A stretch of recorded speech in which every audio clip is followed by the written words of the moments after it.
Hello everyone, how are you all? Hope all of you are well. This is the second lecture of class 10 chemistry chapter number 1. In the lecture number 1 we have discussed about what is chemical reaction, how to balance a skeleton chemical reaction, what is chemical equation, what are the process of balancing a chemical equation. Hope all of you have understood about that concept. जो भी हमने lecture number 1 में discuss किया है बच्चों, उसका पूरा concept आपको क्लियर होना चाहिए कि कैसे किसी भी केमिकल रिएक्शन या इक्वेशन को बैलेंस किया जाता है, जैसे कि मैंने आपको लेक्चर नंबर 1 में सारा डिटेल्स दिया हुआ है. This is the second lecture और इस लेक्चर में हम लोग डिस्कस करेंगे types of chemical reaction. I know that it is a very interesting and very much knowledgeable. आप कह सकते हो इसमें बहुत सारी चीजों का नॉलेज आपको मिलेगा कि आखिर रीजन क्या है. First of all, what are the reasons to distribute the reactions. दिमाग में पहला क्वेश्चन ये आना चाहिए कि सही में सर केमिकल रिएक्शंस तो होता है, तो फिर इसको डिस्ट्रीब्यूट करने का क्या टाइप है. तो बच्चों हम सब जानते हैं, देखो एक बहुत बड़ा हॉल होता है लेकिन उसके अंदर में छोटे छोटे हम लोग रूम बना देते हैं. एक बेडरूम बनाते हैं, एक ड्राइंग रूम बनाते हैं, किचन रूम बनाते हैं, वॉशरूम बनाते हैं, डिफरेंट टाइप्स ऑफ रूम, और हर रूम का एक पर्टिकुलर यूज होता है, राइट. तो ठीक उसी प्रकार से जैसे हमारे केमिकल रिएक्शंस की बात मैं कर रहा हूँ, तो उस केमिकल रिएक्शन में आपको बस इतना समझना है कि ये डिस्ट्रीब्यूशन जो हुआ है उससे एक पर्टिकुलर केमिकल रिएक्शन का नॉलेज हमको मिलता है. अब जैसे मान लीजिए यहाँ पर मैंने लिखा है टाइप्स ऑफ केमिकल रिएक्शन. सबसे पहला टाइप लिखा है मैंने कॉम्बिनेशन रिएक्शन. कॉम्बिनेशन रिएक्शन में आपके दिमाग में वर्ड आएगा कॉम्बिनेशन. कॉम्बिनेशन का मतलब होता है ऐड होना. बिल्कुल से तुरंत आ गया. ऐसा केमिकल रिएक्शन जिसमें दो या दो से ज्यादा रिएक्टेंट आपस में रिएक्ट करके एक प्रोडक्ट का फॉर्मेशन करते हैं, तो वैसे रिएक्शन को हम लोग कॉम्बिनेशन रिएक्शन कहते हैं. बहुत सारे ऐसे क्वेश्चंस आपके दिमाग में आएंगे कि सर कॉम्बिनेशन का मतलब तो वही हो गया ना सर, एडिशन. यस बच्चों, a reaction in which two और more than two reactants combine to form a single product is called combination reaction. फिर से सुन लीजिए डिफाइन को. when two or more than two reactants combine to form a single product is called combination reactions. अब आपके दिमाग में question आएगा, sir please इसके कुछ एग्जांपल्स दे दीजिए. जरूर स्टूडेंट्स, सबसे पहले तो मैं आपको कॉम्बिनेशन रिएक्शंस के कुछ एग्जांपल्स दे देता हूं, ताकि जब भी आप कॉम्बिनेशन रिएक्शन का वर्ड सुने तो आपके दिमाग में तुरंत आंसर आ जाना चाहिए, व्हाट इज कॉम्बिनेशन रिएक्शन. तो कॉम्बिनेशन रिएक्शन में मैंने जैसे आपको बताया, अ reaction in which two or more than two reactants combine to form a single product. As for example, first reaction, hydrogen and oxygen will give you water H2O. अब बोलोगे sir आपने तो lecture number 1 में सिखाया है reaction को balance करना. Yes बच्चों, तो इस रिएक्शन को हम लोग बैलेंस करेंगे और हमारा रिएक्शन बैलेंस हो गया, और ये रिएक्शन को हम लोग क्या कहेंगे बच्चों, what will say to this reaction, combination reaction. So first of all, wherever a question will comes in your mind, hydrogen plus chlorine HCl, तो HCl डाल दीजिए, रिएक्शन बैलेंस. कोई भी रिएक्टेंट में आप याद रखना, दो या दो से ज्यादा भी रिएक्टेंट होंगे, 3 होंगे, 4 होंगे, 5 होंगे, जितने भी रिएक्शंस होंगे, अब रिएक्टेंट वाले सारे कंबाइन होकर के अगर हमारे पास एक प्रोडक्ट का फॉर्मेशन कर रहे हैं, तो ऐसे केमिकल रिएक्शंस को हम लोग कॉम्बिनेशन केमिकल रिएक्शंस कहेंगे. समझ में आ गया बच्चों. इस इक्वेशन में आप देख लीजिए मैंने वाटर में कैसे बनाया है, हाइड्रोजन और ऑक्सीजन को कंबाइन करके वाटर मॉलिक्यूल का फॉर्मेशन किया. दूसरा, हाइड्रोजन और क्लोरीन को कंबाइन करके हाइड्रोक्लोरिक एसिड या हाइड्रोक्लोरस गैस का फॉर्मेशन किया. तो इस तरीके से आप लोग भी बहुत सारे ऐसे केमिकल रिएक्शन है जिसको आप कंबाइन करके क्या बना सकते हो बच्चों, what you can make, you can make a single product. So this type of reaction is called combination reaction. अब बोलोगे सर combination reactions के कुछ merits demerits. बच्चों सबसे पहले आप बोलो, यहाँ पर आपके दिमाग में क्वेश्चन होना चाहिए, सर क्या आप कोई दो रिएक्टेंट को देंगे आपस में, यहाँ पे एक रिएक्टेंट है दूसरा रिएक्टेंट यहाँ पे, क्या ये दोनों आपस में ऑटोमेटिकली कंबाइन करेंगे? Is it possible? No. You have to apply something. That's called heat. अगर किसी भी केमिकल रिएक्शन में अगर मान लीजिए जस्ट सपोज कीजिए, मान लीजिए जस्ट मैं आपको बता रहा हूँ कि हमने दूध के अंदर में चीनी डाल दिया, चाय पत्ती डाल दिया, तो क्या वो चाय बन जाएगा? बोलोगे हाँ, बोलोगे नहीं बच्चों, जब तक उसको हीट नहीं करोगे क्या चाय पत्ती उस दूध में मिलेगी? क्या चीनी उस दूध के अंदर में डिसॉल्व होगा? नहीं। आपका जवाब होना चाहिए नहीं। बोलोगे सर राइट, मतलब केमिकल रिएक्शन करवाने के लिए भी आपको हीट अप्लाई करना होगा। तो हीट को जनरली साइंस की भाषा में थर्म कहा जाता है। थर्म का मतलब होता है हीट। तो आप बोलोगे सर ये तो सुना सुना सा वर्ड लग रहा है, therm, heat. Yes sir, exothermic and endothermic. तो बच्चों ये कॉम्बिनेशन रिएक्शन में आपको मैं बता दूं, जब भी कोई कंबाइन होकर के सिंगल प्रोडक्ट का फॉर्मेशन करता है तो हो सकता है it can be endothermic also और एक्सोथर्मिक। तो आपके दिमाग में क्वेश्चन आएगा sir what is this endothermic, what is this exothermic. तो बच्चों पहले मैं आपको बता दूं कि इंडोथर्मिक का मतलब होता है केमिकल रिएक्शन जिसके अंदर में हीट जाता है। कोई भी दो रिएक्टेंट को हीट हमने दिया तब मिलकर के वो प्रोडक्ट बना। जैसे अभी मैंने आपको एक प्रैक्टिकल एग्जांपल बताया था, चाय बना। जैसे हम लोग चाय जो बनाते हैं तो सीधे अगर हम लोग शक्कर, दूध और पानी और चाय पत्ती डाल दिया तो तुरंत दूध मतलब चाय ही बन जाएगी। उस सारे रिएक्टेंट्स को डिसॉल्व कराना है उसके अंदर में, और डिसॉल्व कराने के लिए हम लोग हीट उसके अंदर में देते हैं, तब जाकर के सारे मॉलिक्यूल्स जो है आयंस में ब्रेक डाउन होकर के आपस में डिसॉल्व करते हैं, तब जाकर के एक आपका सिंगल प्रोडक्ट बनता है जिसको हम लोग गर्मा गर्म चाय कहते हैं। तो बच्चों ये है कॉम्बिनेशन रिएक्शन। सीधे कॉम्बिनेशन का मतलब अगर आपको कोई बता दे, क्योंकि you should be a logical thinking ना, दिमाग में आ गया, सर ने बता दिया कि दो रिएक्टेंट आपस में कंबाइन करके एक प्रोडक्ट का फॉर्मेशन कर रहा है। किसी बच्चे के दिमाग में ये क्वेश्चन भी नहीं आया कि सर क्या दो रिएक्टेंट आपस में ऑटोमेटिकली कंबाइन कर लेगा। ये तो ऐसा हो गया कि दो स्टूडेंट बैठा हुआ है और सर कह रहे हैं दो स्टूडेंट आपस में झगड़ा कर लिया और दोनों को क्लास से बाहर कर दिया, तो ऑटोमेटिकली कोई स्टूडेंट झगड़ा करेगा विदाउट एनी रीजन? नहीं करेगा ना। तो उसके लिए कुछ रीजन चाहिए ना। तो वही चीज मैं कह रहा हूँ, कोई भी दो रिएक्टेंट आपस में रिएक्ट नहीं करेगा, उसके लिए हमें कुछ ना कुछ अप्लाई करना पड़ेगा, जिसको या तो हीट कहते हैं। बहुत टाइप्स के हीट भी होते हैं, जैसे thermal heat, light heat, photo electric heat, बहुत सारे इलेक्ट्रिकल हीट। तो बहुत सारा ऐसा प्रोसेस है जिस प्रोसेस से हम दो रिएक्टेंट को कंबाइन कर सकते हैं और एक प्रोडक्ट का फॉर्मेशन। यस, डिफाइन लिखना होगा तो हम लोग बिल्कुल वैसे ही लिखेंगे। और chemical reaction in which two और more than two reactants combine to form a single product is called combination reaction. लेकिन आपके नॉलेज के लिए मैं बता दूं, क्योंकि जब भी आप हायर स्टैंडर्ड में जाओगे तो आपको पूछा जाएगा उस समय में कि सर क्या मतलब रिएक्शन आपस में ऑटोमेटिकली रिएक्ट कर लेंगे? तो आपका जवाब उस समय आएगा नो। तो ये आंसर आपको पता होना चाहिए। तो आशा करता हूँ आप लोग कॉम्बिनेशन रिएक्शन का पूरा पार्ट समझ गए होंगे। किसी भी चीज को कंबाइन करने के लिए, जैसे मैंने आपको एक हीट का एग्जांपल दिया, हीट में भी बहुत सारे टाइप्स के हीट बता दिया, exothermic, endothermic, photo electric, electric heat, chemical heat, बहुत टाइप्स के हीट है। तो वो हीट दे करके हम लोग कॉम्बिनेशन रिएक्शन बना सकते हैं। कॉम्बिनेशन रिएक्शंस में अगर आपको कोई डाउट हो तो आप लोग इस वीडियो के नीचे में कमेंट कर सकते हैं, ताकि मुझे पता चल सके कि नहीं कॉम्बिनेशन रिएक्शंस में बच्चों को डाउट है। ओके, चलिए अब हम लोग चलते हैं second type of chemical reaction, जिसका नाम है डीकंपोजिशन रिएक्शन। अब बोलोगे सर ये डीकंपोजिशन का तो नाम सुना था, डीकंपोजिशन रिएक्शन क्या होता है?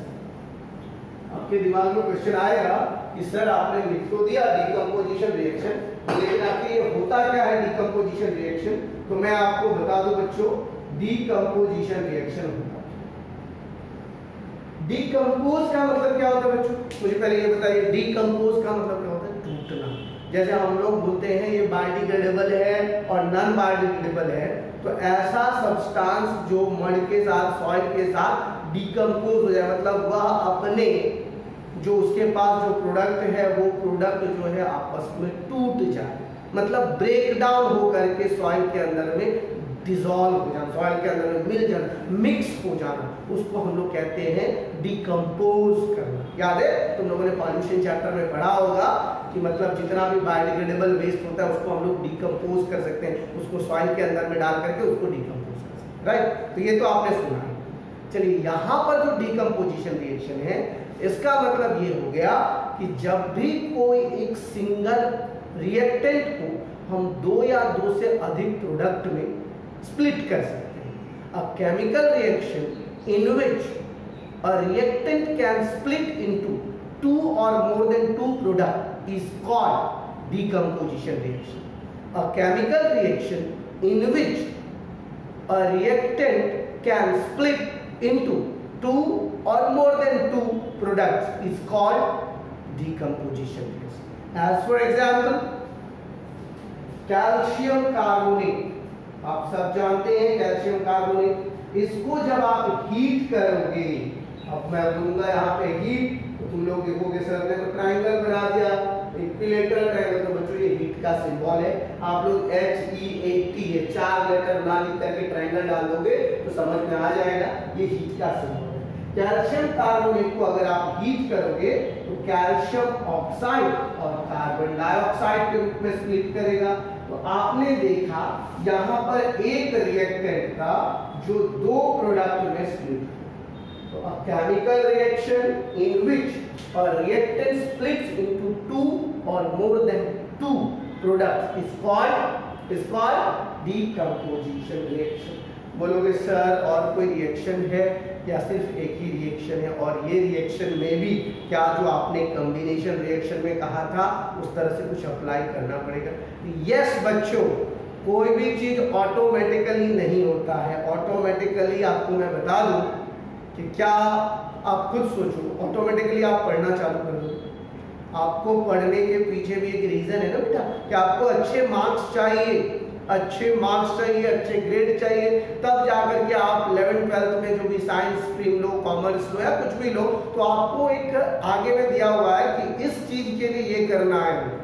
11th में साइंस स्ट्रीम लेने के लिए साइंस को बेटर कंसेप्ट के रूप में समझना है, राइट। तो उसी तरीके से अगर कोई रिएक्टेंट है उसको स्प्लिट करना है, रिएक्टेंट को तोड़ना है, तो उसके लिए आपको डिकम्पोज करने के लिए उसके ऊपर में हीट डाल, जैसे 2 रिएक्टेंट को जोड़ने के लिए हम लोग हीट से जोड़ सकते हैं, उसी तरीके से एक रिएक्टेंट को स्प्लिट करने के लिए भी हम लोग उसके अंदर में हीट डालेंगे तो टूट जाएगा।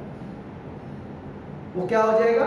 टूट जाएगा। अब आपके दिमाग में क्वेश्चन होगा, सर तो बिल्कुल सही कह रहे हैं।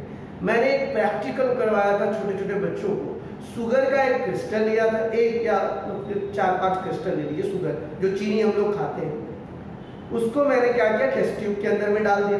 टेस्ट ट्यूब के अंदर में डाल करके बंसिन बर्नर के पास ले गया और बच्चे को कहा इसको टंगस्टन मतलब उसको होल्ड करो, और उसके लिए जब जाओगे केमिस्ट्री लैब में तो टेस्ट ट्यूब देखोगे, टंगस्टर देखोगे, जिसे हम लोग पकड़ते, जिसको पकड़ कहते हैं किचन की भाषा में, तो उसी टाइप में वो टेस्ट ट्यूब को पकड़ ताकि आपका हाथ ना जले।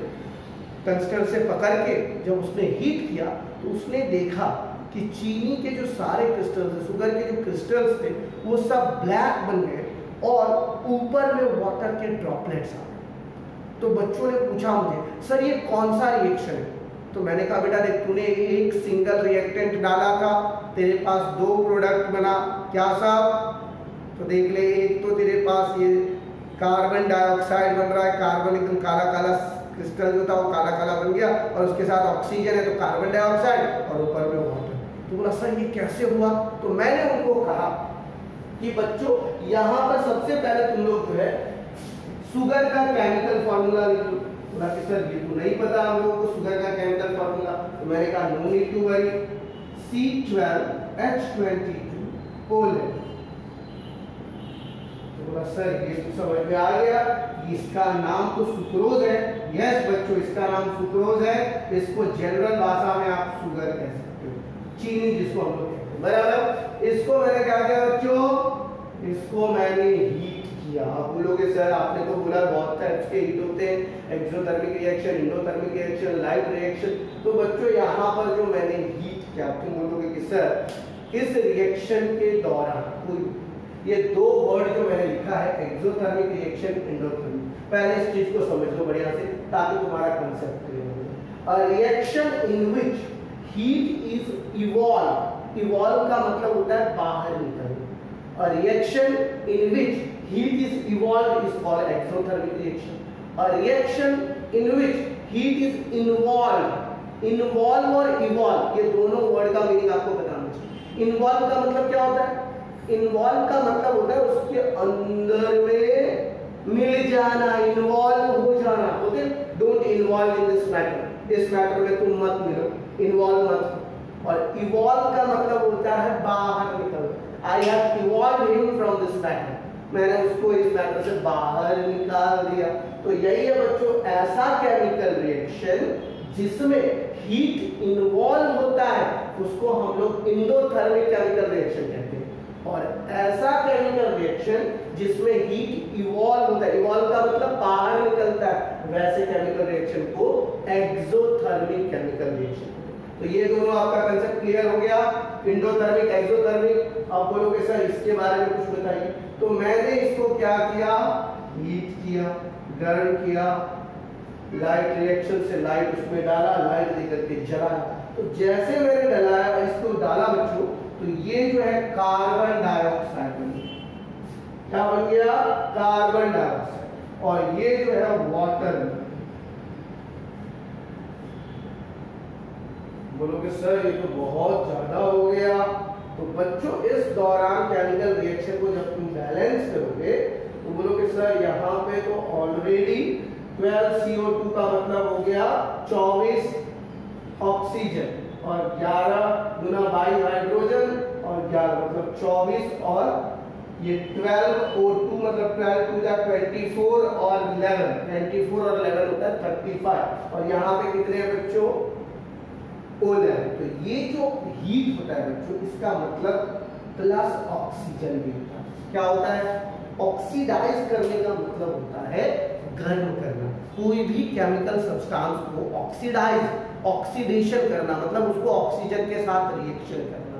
अब केमिकल रिएक्शन जिसको आप हीट करते हो, जैसे कि आपको मैंने फर्स्ट रिएक्शन बताया था मैग्नीशियम रिबन को जलाना, तो याद है आप लोगों को Mg + O2 = MgO हुआ था ना। तो O2 का मतलब क्या था? जलाना। तो उसी तरीके से यहाँ भी क्या हो गया? C12H22O11 का मतलब हो गया जलाना। तो अब जितना ऑक्सीजन तुमको चाहिए यहाँ पे 11 है और टोटल तुम्हारा 35 है, बराबर। 35 का मतलब तुमको और कितना चाहिए बच्चों? बताओ, यहाँ पे 11 है तो 11 35 में से 11 को माइनस कर दो, कितना होगा? 35 - 11 24 होगा। तो 24 के लिए यहाँ पे 12 O2 डाल दो। बात समझ में आया? तो हमने क्या किया यहाँ पर बच्चों, ये गर्म करने का मतलब हो गया तुमने इसको ऑक्सीडाइज किया। Plus 12 O2 will give you 12 CO2। अब देखो यहाँ पर 12 कार्बन 12 कार्बन, ऑक्सीजन तुम्हारा यहाँ पे 11 और यहाँ पे 24 और 11 35। तो 12 CO2 को यहाँ पे डाल दो, बराबर, और 11 H2O को यहाँ पे डाल दो। हो गया रिएक्शन बैलेंस? यस और नो? यस। तो इस तरीके से मैंने क्या किया था, उनको एक टेस्ट ट्यूब दिया था यहाँ पर। इस टेस्ट ट्यूब में उन्होंने क्या किया था, शुगर के क्रिस्टल्स को रखा था और शुगर के क्रिस्टल्स को यहाँ पर बंसिन बर्नर से, किससे बच्चों? बंसिन बर्नर से वो लोग हीट कर रहे थे। इसको टंगस्टन से इन्होंने पकड़ के रखा था, बराबर। और ये बच्चों का यहाँ पर हाथ था, समझ में आ गया? तो जैसे हाथ, तो यहाँ पर उनको ये जो है वाटर के ड्रॉपलेट्स दिखे जो वेपर के फॉर्म में थे और ये पूरा शुगर का क्रिस्टल एकदम कार्बन कोयला बन गया था। तो ये वही रिएक्शन है बच्चों। कोई भी केमिकल रिएक्शन को जब आप प्रैक्टिकली थिंक करोगे तब आपको पता चलेगा, क्योंकि बहुत बच्चे जो है ना खाली रट्टा मारना जानते हैं, types of chemical reaction, combination reaction, decomposition reaction. ऐसे नहीं होता। जो भी आपको कंसेप्ट लेना है उसको समझ के लीजिए। जैसे अगर आपको कंसेप्ट समझ में आ गया तो फिर उस टाइप का कोई भी रिएक्शन होगा आप तुरंत समझ जाओगे कि कॉम्बिनेशन रिएक्शन हो रहा है कि डीकंपोजिशन रिएक्शन हो रहा है। बात समझ में आया? यस और नो? तो ये था हमारा डीकंपोजिशन रिएक्शन, जिसमें हम लोगों ने देखा कि ऑक्सीडेशन वर्ड आया है। ऑक्सीडेशन रिएक्शन जनरली पूछा जाता है। Oxidation reaction, what is oxidation reaction? Oxidation reaction का मतलब होता है a chemical reaction in which oxygen is added, उसके अंदर में ऑक्सीजन को ऐड किया गया और हाइड्रोजन को रिमूव किया गया। A chemical reaction in which oxygen is added and hydrogen is removed is called oxidation reaction। जैसे यही है हमारा केमिकल रिएक्शन, देख लीजिए, इसमें ऑक्सीजन को ऐड किया तो ये CO2 हो गया और यहाँ पर हाइड्रोजन रिमूव हो गया। A chemical reaction in which oxygen is added and hydrogen is removed is called oxidation reaction। उसका अपोजिट हो जाता है रिडक्शन रिएक्शन। रिडक्शन में क्या होगा बच्चों, बता सकते हो तुम लोग? A chemical reaction in which hydrogen is added and oxygen is removed। A chemical reaction in which hydrogen is added and oxygen is removed is called reduction reaction।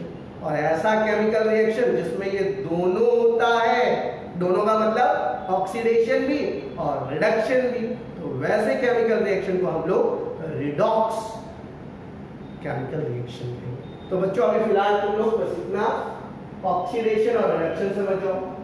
ये था डिकम्पोजिशन। तीसरा है डिस्प्लेसमेंट और सब्स्टिट्यूशन रिएक्शन। अब दिमाग में question आएगा sir ये डिस्प्लेसमेंट क्या होता है? डिस्प्लेसमेंट का तो मतलब होता है किसी को डिस्प्लेस कर देना, डिस्प्लेसमेंट रिएक्शन। अब आपके दिमाग में ये वर्ड आ गया होगा कि सर ने कहा डिस्प्लेसमेंट रिएक्शन, डिस्प्लेसमेंट रिएक्शन, और उसके बाजू में मैंने एक और वर्ड लिखा है बच्चों, इस वर्ड को भी ध्यान से देखना, सब्स्टिट्यूशन रिएक्शन। सब्स्टिट्यूट करना मतलब उसके बदले उसको डालना। डिस्प्लेसमेंट क्यों? अब जैसे आप सब 10th स्टैंडर्ड में हो, देखना बहुत सारे बच्चे, वैसे तो एग्जाम नहीं होता है, जनरली स्कूल्स में जो रोल नंबर होता है, आजकल तो अल्फाबेटिकल हो गया, हमारे जमाने में क्या होता था, अकॉर्डिंग टू रैंक बच्चों का रोल नंबर होता था। तो हम लोग समझ जाते थे जिसका रोल नंबर ज्यादा है मतलब वो पढ़ने में थोड़ा, इस तरीके से हम लोगों को ऐसा समझ में आता था कि ये जो डिस्प्लेस हो रहा है मतलब फर्स्ट पोजीशन का भी उसका रहता था फर्स्ट पोजीशन में। तो स्कूल में ऐसा होता था, मैं जब 9th में था तो मेरा रोल नंबर 3 था और जब मैं 10th में आया तो मेरा रोल नंबर 1 हो गया। तो सबको पता चल गया कि ये इस बार का टॉपर है। मुझे भी पता था भाई रोल नंबर 1 का मतलब ही होता है कि भाई आप उसको जो रोल नंबर ऑलरेडी 1 था उसको मैंने डिस्प्लेस करके मैंने अपना लिया। क्यों? क्योंकि उससे ज्यादा मार्क्स मैंने लाया इसलिए। तो वैसे ही केमिकल रिएक्शन में होता है बच्चों कि जैसे मान लीजिए यहाँ पर कॉपर सल्फेट है और कॉपर सल्फेट से ज्यादा हाईली रिएक्टिव अगर उसके सामने आ जाएगा, जैसे कॉपर से ज्यादा रिएक्टिव एलिमेंट है जिंक, कॉपर भी एक मेटल है और जिंक भी एक मेटल है, कॉपर से ज्यादा रिएक्टिव जिंक है, तो कॉपर से अगर ज्यादा रिएक्टिव जिंक है तो जिंक क्या करेगा, कॉपर सल्फेट का जो सल्फेट था उसको डिस्प्लेस कर देगा और कॉपर को बाहर कर देगा। मतलब ये सल्फेट जिंक ने ले लिया, इसलिए लिया क्योंकि जिंक जो है वो ज्यादा रिएक्टिव है। अब बोलोगे सर ये कैसे पता चलेगा कि कोई भी मेटल किससे ज्यादा? तो बच्चों इसके लिए तुम्हारे एनसीईआरटी में page number 45, I think so 45 ही है, metal and non metal chapter देखना, उसमें होगा मेटल रिएक्टिविटी सीरीज। पोटाशियम से स्टार्ट होगा, गोल्ड उसके नीचे में, प्लैटिनम आजकल नहीं देता है लेकिन गोल्ड तक होगा। तो जो मेटल ऊपर है वो उससे ज्यादा रिएक्टिव है और जो मेटल नीचे है वो उससे कम। बीच में एक हाइड्रोजन दे देता है, हाइड्रोजन से ऊपर जितने भी मेटल है वो सब हाईली रिएक्टिव मेटल्स और उससे नीचे जितने भी मेटल्स है वो लो रिएक्टिव मेटल्स और बीच वाले मॉडरेट। तो सबसे पहले तो तुम लोग ये रिएक्टिविटी सीरीज अगर तुम्हारे पास एनसीईआरटी है चैप्टर नंबर 3 देखना, एक टेबल बना दिया होगा, आई थिंक पेज नंबर 45 है, चेक कर लेना है या नहीं है। तो 45 पेज नंबर में वो टेबल में मेटल रिएक्टिविटी सीरीज, सबसे पहले वीडियो को आप कुछ देर के लिए पॉज करो और पॉज करने के बाद मेटल रिएक्टिविटी सीरीज वाला पेज को निकालो और उसको नोटबुक में आप लोग ड्रॉ कीजिए। 2 मिनट के लिए पहले वीडियो को पॉज कीजिए। आप लोगों का काम है हर एक कंसेप्ट को पूरा फुल अंडरस्टैंडिंग के साथ आपको आगे बढ़ना। Okay, just pause for 2 minutes and write that chemical reactivity or metal reactivity series. Pause for 2 minutes.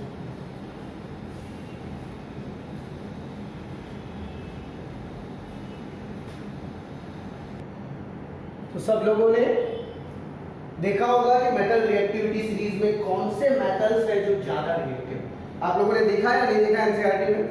तो बच्चों अगर नहीं देखा, नहीं है एनसीईआरटी आप लोगों के पास, तो घबराने की जरूरत नहीं है, मैंने लिख दिया है। ये MRS का मतलब होता है मेटल रिएक्टिविटी सीरीज, जिसमें सबसे पहला नंबर है पोटाशियम का, उसके बाद सोडियम, फिर barium, calcium, magnesium, aluminium, zinc, iron, nickel, tin, lead. तो बच्चों ये सारे मेटल्स जो है हाइड्रोजन से ऊपर तक, ये सब हाईली रिएक्टिव मेटल्स है। क्या है ये सब? Highly reactive, HRM, highly reactive metals, याद रखना। और हाइड्रोजन से नीचे जितने भी हैं, कॉपर, मरकरी, सिल्वर, गोल्ड और प्लैटिनम, ये लीस्ट रिएक्टिव मेटल्स। तो बच्चों ये दो चीज आपको नोटबुक में लिख लेना है। अगर नहीं है एनसीईआरटी तो वैसे तो PDF आपको डाउनलोड कर सकते हो। अगर फिर भी नहीं हो रहा है तो आप लोग इसके नाम लिख लीजिए। जैसे जैसे मैं बोल रहा हूं आप अपने नोटबुक में नाम को लिखते जाइएगा। K का मतलब होता है पोटेशियम, Na का मतलब सोडियम, Ba का मतलब बेरियम, Ca का मतलब कैल्शियम, Mg का मतलब मैग्नीशियम, Al का मतलब एल्युमिनियम, Zn का मतलब जिंक, Fe का मतलब आयरन, Ne का मतलब निकेल, Sn का मतलब P और Pb का मतलब लेड। ये सब के सब क्या है? Highly reactive metals. उसके बाद जो H है वो है आपका हाइड्रोजन, और उसके नीचे में जो है जैसे copper, Cu stands for copper, Hg stands for mercury, Ag stands for silver, Au stands for gold and Pt stands for platinum। अब तुम्हारे दिमाग में फिर से क्वेश्चन आएगा कि सर जैसे आपने कहा था कि कॉम्बिनेशन रिएक्शन और डिकम्पोजिशन रिएक्शन में हम लोग कुछ करते हैं, तो क्या ये डिस्प्लेसमेंट रिएक्शन में भी कुछ करना पड़ेगा? यस सर, ये ऑटोमेटिकली डिस्प्लेस नहीं होता। कोई भी चीज मैंने आपको जैसे बताया है ऑटोमेटिकली नहीं होता। जैसे मान लीजिए इसके लिए मैं इलेक्ट्रोलाइसिस प्रोसेस की बात करता हूँ। आप लोग जानते हैं इलेक्ट्रोलाइसिस प्रोसेस, एक यूटेंसिल्स होते हैं, वेसल होते हैं, इसके अंदर में इलेक्ट्रोड्स को डालना है।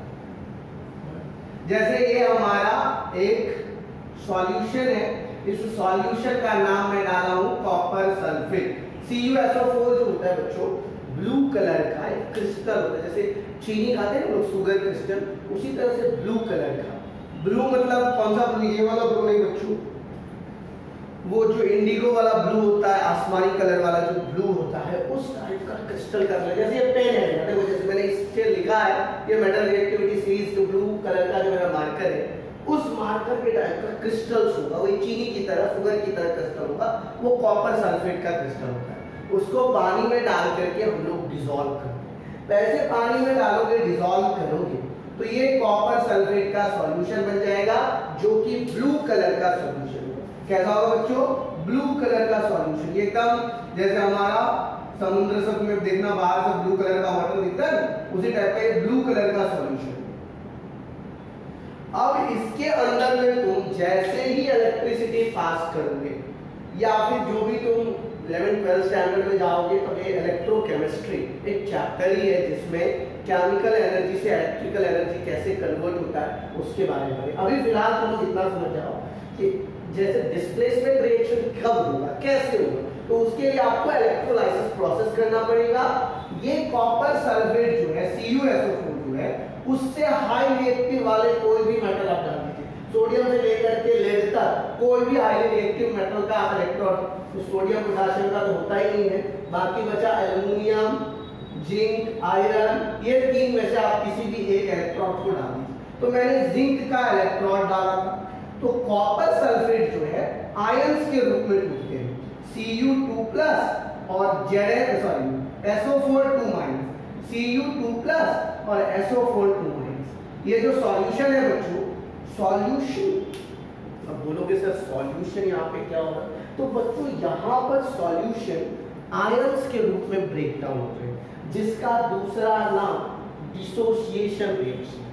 डिसोसिएशन का मतलब होता है a chemical reaction in which the chemical, या आप कह सकते हो एक reactant dissociate into the ions. Ions मतलब हो गया एक कैटायन और दूसरा एनायन। कोई भी केमिकल रिएक्शन में अगर कंपाउंड आपके आयंस के रूप में टूटते हैं तो वैसे केमिकल रिएक्शन को हम लोग क्या कहेंगे बच्चों? वैसे केमिकल रिएक्शन को हम लोग डिसोसिएशन केमिकल रिएक्शन कहेंगे। अब डिसोसिएशन में मैंने आपको एग्जांपल दिया, कॉपर सल्फेट को जैसे हम लोग इलेक्ट्रिसिटी पास किया तो यहाँ पर कॉपर 2+ और सल्फेट 2- के रूप में आयंस के रूप में टूट गया। अब ये सल्फेट आयन जो है SO4 ये कॉपर से ज्यादा रिएक्टिव देखेगा जिंक को, तो ये इसके पास जाके शिफ्ट हो जाएगा और प्रोडक्ट मेरा बन जाएगा जिंक सल्फेट। तो ये जिंक का जो इलेक्ट्रॉन्स होगा उसका कलर चेंज हो जाएगा, वो जिंक सल्फेट के रूप में यहाँ पर ये इलेक्ट्रॉन जो है उसका कलर इसलिए चेंज हुआ क्योंकि यहाँ पर कॉपर से ज्यादा हाईली रिएक्टिव मेटल है, इसीलिए यह जिंक सल्फेट बन जाएगा और कॉपर 2+ के रूप में इस एक्वस सॉल्यूशन में रहेगा। तो बच्चों इस टाइप के केमिकल रिएक्शन को क्या कहते हैं? क्या कहते हैं बच्चों? दोनों आ गया आपका डिस्प्लेसमेंट रिएक्शन और डिसोसिएशन।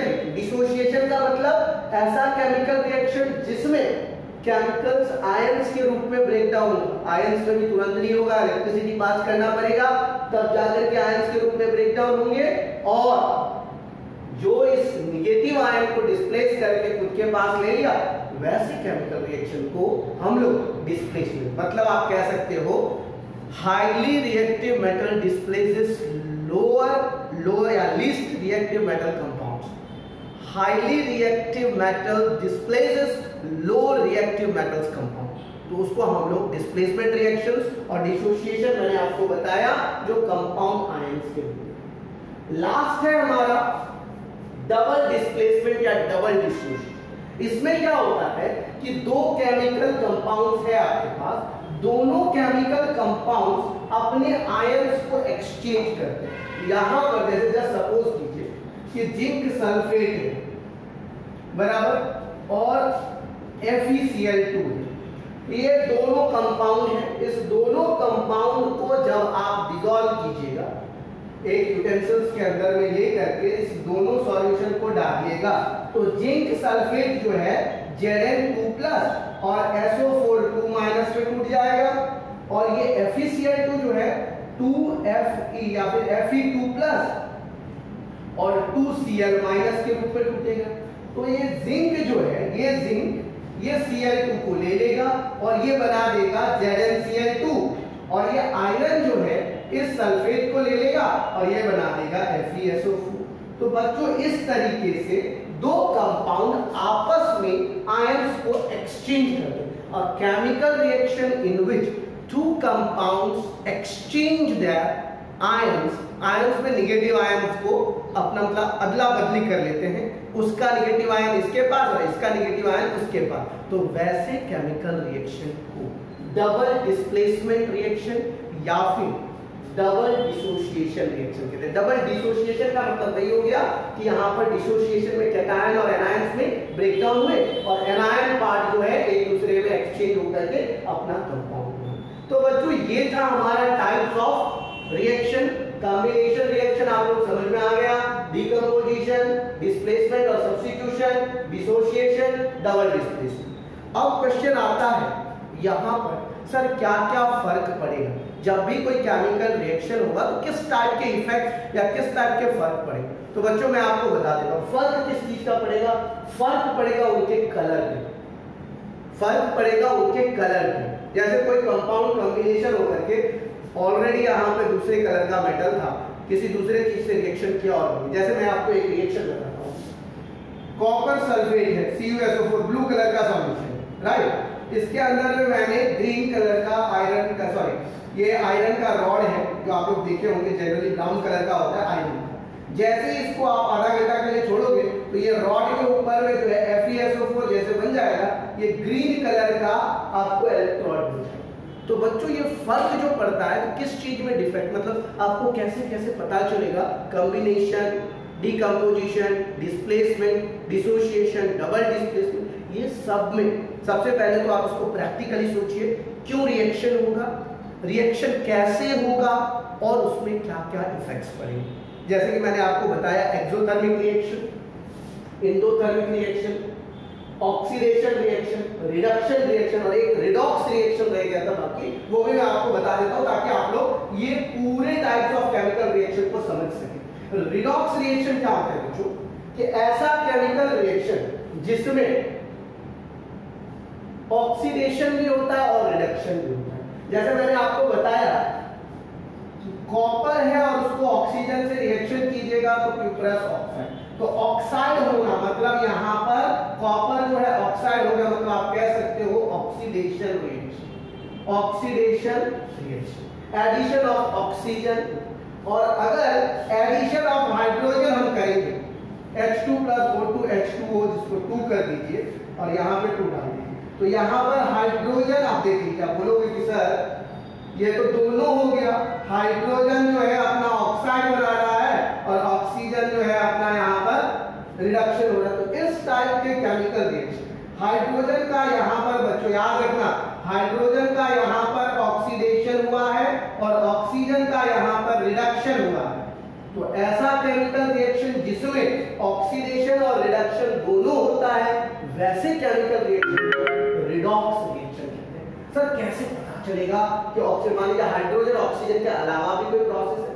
यस बच्चों, तो आप लोगों को ऑक्सीडेशन स्टेट, कोई भी जब मेटल होता है वो न्यूट्रल स्टेट में जीरो ऑक्सीडेशन स्टेट, ऑक्सीजन भी है जीरो, लेकिन जैसे ही कंपाउंड होता है तो वो आयंस के रूप में ब्रेक करते हैं। जब इसको ब्रेक कीजिएगा तो Cu2+ के रूप में और ऑक्सीजन 2- के रूप में, तो 0 से 2+ हुआ, 0 से 2+ मतलब बढ़ रहा है, तो 0 से 2+ हुआ तो ऑक्सीडेशन, और 0 से जब ये 2- होगा तो ये रिडक्शन हो जाएगा।